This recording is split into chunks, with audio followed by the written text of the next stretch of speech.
शिद्दत से, जिस मन से बोल रहे होते हैं, तो ऐसा लगता है जैसे वनस्थली जीवंत हो जाती है वहाँ के उस सेशन में। तो मैं चाहूँगी कि उनमें से कुछ दीदी अपने थोड़ा अपने अचीवमेंट्स को लेके और अपने वनस्थली के से क्या उन्होंने पाया और क्या उनकी व्यक्तित्व में और उनके पूरे करियर में किस तरह से वनस्थली सहयोगी रहा, उस पॉइंट ऑफ व्यू से। तो मैं सबसे सीनियर ग्रुप की दीदी हमारे साथ हैं। आप दीदी, आपको प्लीज़। रिस्पेक्टेड जो लोग हैं उनको प्रणाम। आज मेरा नाम नीलम मेहता है। जब मैं यहाँ थी तब मेरा नाम नीलम साहनी था, और मैं बहुत इमोशनल हो रही हूँ क्योंकि आज मुझसे ऐसे कहा जा रहा है कि अपनी माँ के बारे में बताओ। कहते हैं कि माँ और बेटी कभी कॉर्ड से डिस्कनेक्ट नहीं होते, और वो फीलिंग आज मुझे यहाँ आकर हो रही है। माँ अपने बेटी को सिखाती है। मुझे लगता है कि आज हम जो भी बन पाए हैं वो हम यहाँ की परवरिश की वजह से ही बन पाए हैं। जो आपा जी शांताबाई को बनाना चाहते थे वो हम आज बन पाए हैं। 1967 में मैं यहाँ आई थी 10th क्लास में, और 1971 में मैं ग्रेजुएट होकर यहाँ से गई थी।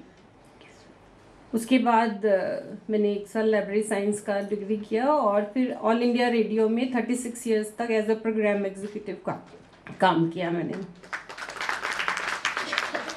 और एक सक्सेसफुल ज़िंदगी बिताई। मेरी 3 बेटियां हैं, हाईली एजुकेटेड, और उनको भी मैं वही परवरिश इसलिए दे पाई क्योंकि आई वॉज ग्राउंडेड। मेरे पास एक बहुत अच्छी वैल्यूज़ थी, बहुत अच्छे संस्कार थे, क्योंकि हम छोटे थे और उस वक्त जब एक माँ की ज़रूरत होती है तब हमें वनस्थली ने माँ बनकर नर्चर किया। और आज हम बहुत गर्व से जहाँ भी बैठते हैं, वनस्थली की बात होती है तो पूरे प्राउड के साथ कहते हैं कि हम वनस्थली के स्टूडेंट हैं। अगर कोई हमसे पूछता है कि आप ऐसे कैसे हो, तो हम बोलते हैं कि ये सब हमें वनस्थली में मिला। वनस्थली जैसा प्यार, ओशियन ऑफ लव है ये। चाहे उस वक्त हम क्योंकि यंग एज में थे तो लगता था कि वार्डन हमें गुस्सा करती हैं या डांटती हैं, लेकिन प्यार भी बहुत करती थी, और वो प्यार मैंने आज भी देखा है। मुक्ति दीदी मेरी टीचर रही हैं और मतलब आज देखा है कि जब वो सब गले मिल रहे थे तो ऐसे लग रहा था कि हम लोग अपनी माँ के पास आए हैं और माँ के ही गले लग रहे हैं। वनस्थली की जितनी तारीफ़ की जाए उतना कम है, क्योंकि वनस्थली के लोग कभी अपनी तारीफ़ खुद नहीं करते। वो जहाँ बैठते हैं वो हीरा कहते हैं ना, अपनी चमक दिखाता है। वही बात है कि हम लोग जहाँ होते हैं, कल बहुत से लोग शेयर कर रहे थे कि उनके हस्बैंड ने उनको इसलिए पसंद कर लिया क्योंकि वो वनस्थली से पढ़े हुए बच्चे थे। तो बहुत अच्छा लगता है ऐसी बातें सुन कर के। और क्या कहूँ मैं, एक थोड़ा सा लिबर्टी लेकर मैं बोलना चाहूँगी सिद्धार्थ जी के लिए कि आज आपको इतने साल बाद देख करके बहुत अच्छा लग रहा है, लेकिन उस वक्त हमारे ज़माने में जब आप इस सड़क पे निकला करते थे तो लोग हसरत भरी निगाहों से देखते थे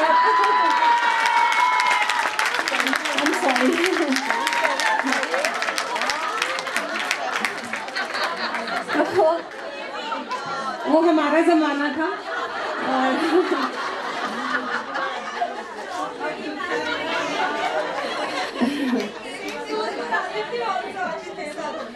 आदित्य जी को मैं बाद में मिली हूँ आकाशवाणी में, मैंने इनको एक बार बुलाया था।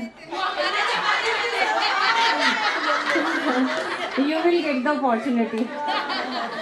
और एक बात और शेयर करना चाहूँगी, जैसे मैंने आपको माँ के प्यार की बात कही, तो एक बार अंतर्राष्ट्रीय महिला दिवस पर मैंने भाभो जी को बुलाया था आकाशवाणी। वो जैसे ही कार से उतरी, मैंने कहा भाभो जी मैं वनस्थली की हूँ।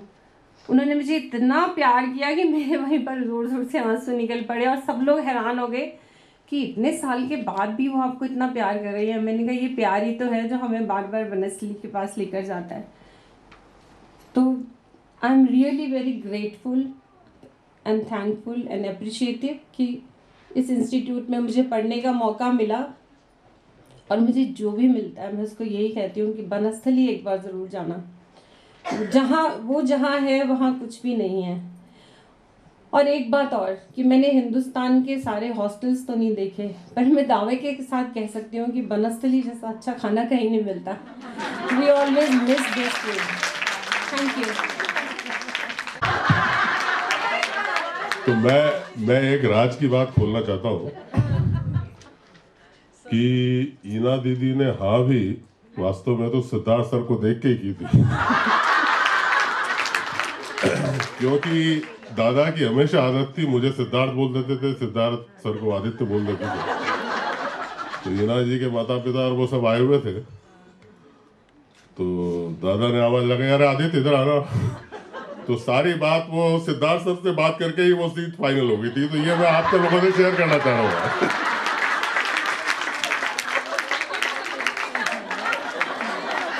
आदित्य दादा को आदित्य दादा और ईना दीदी को ईना दीदी बोल देते हैं और आदित्य दादा भी ईना दीदी को ईना दीदी बोल देते हैं। चलिए मैं अपर्णा दी को बुलाना चाहूँगी। अपर्णा दी प्लीज। सॉरी।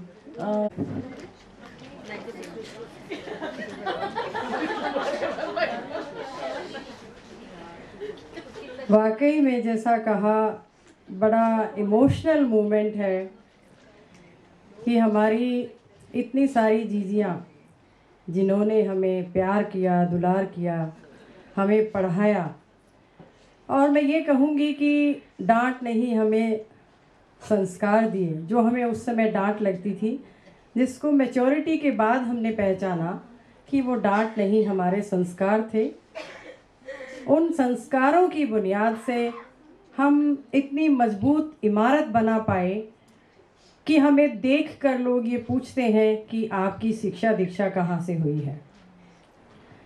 जो वनस्थली की विकास यात्रा मैंने देखी, मैं जब यहाँ इंटरनेशनल कॉन्फ्रेंस की थी तब आई थी उसमें, उसके बाद मैंने देखा, इस विकास यात्रा को देखकर मुझे ये लग रहा था, हम लोग वाकई में कितने भाग्यशाली हैं, कितना प्राउड फील करना चाहिए कि हम ऐसी संस्था के बच्चे हैं, जिस संस्था ने जिस रूप में जो शुरुआत की थी, और आज वो विकास यात्रा केवल भारत में नहीं, विश्व के कोने कोने में वनस्थली की छात्राओं को दर्शाती है। मैं चाहूँगी कि आप सभी इस विकास यात्रा के लिए जोरदार तालियां दें।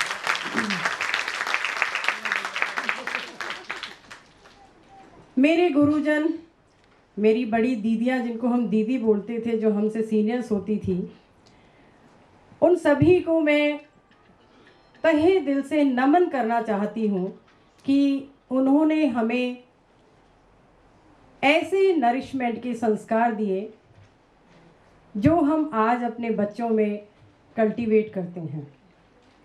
लेकिन मुझे लग रहा है, आदि सोच रहा है कि सिद्धार्थ सर की बात तो हो गई है, लेकिन मेरी तो बात अभी हुई नहीं है।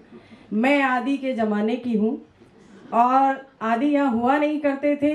हम सुनते थे कि दादा ने आदि को बाहर भेजा हुआ है पढ़ने के लिए, और जब ये बाहर से आए तो हमने 3 घंटे 4 घंटे बैठकर, प्रोफेसर जो हमारे माथुर सर थे, उन्होंने कहा अभी आदि आ रहा है, अभी आदि आ रहा है। और जब 4 घंटे के बाद हमने देखा तो वाकई में हम ये कह रहे थे कि ये आदि कब अब तक कहाँ था, ये आदि अब तक कहाँ था।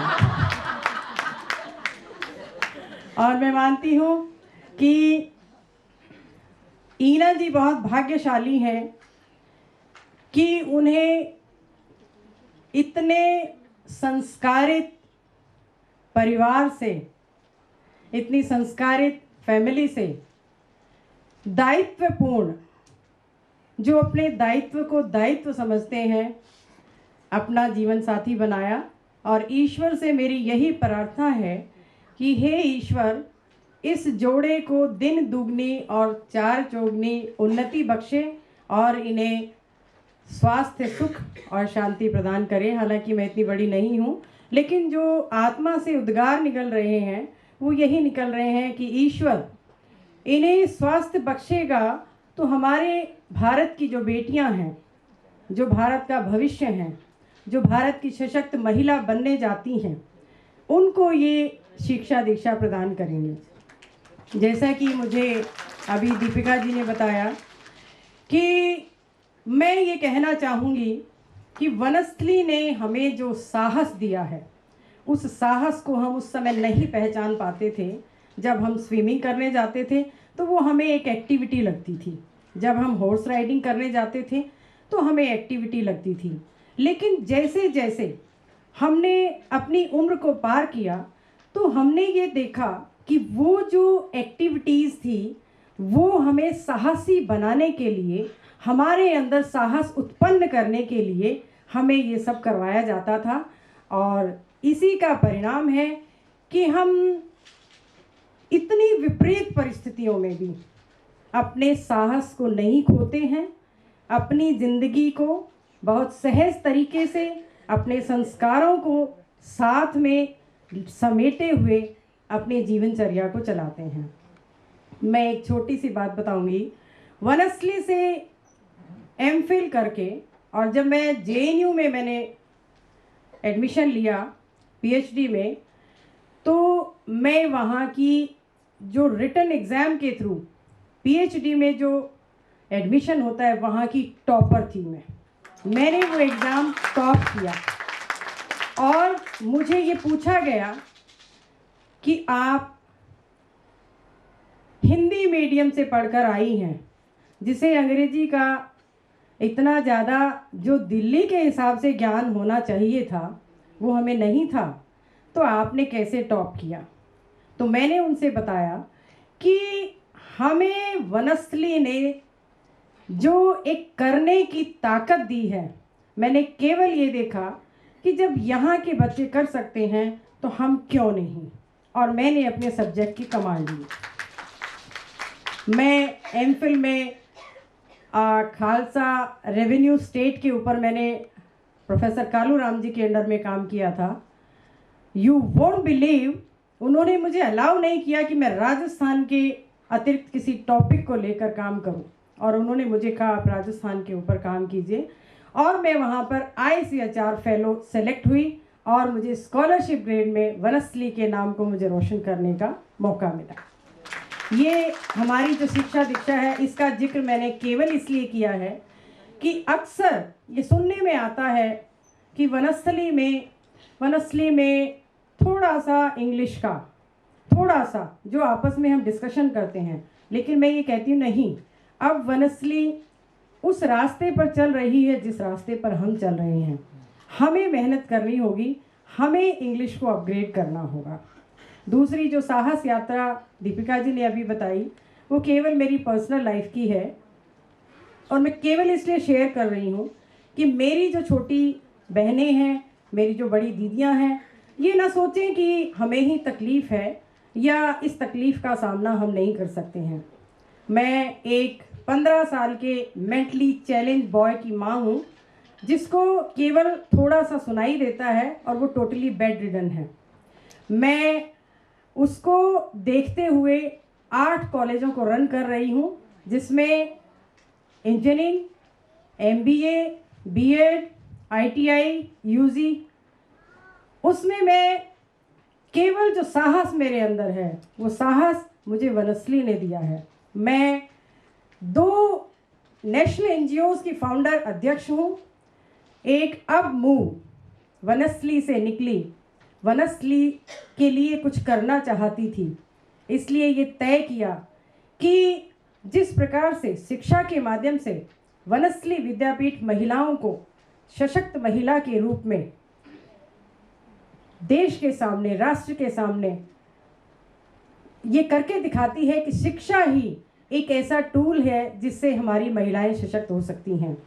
15-17 साल पहले मैंने अब मूव महिलाओं का एक राष्ट्रीय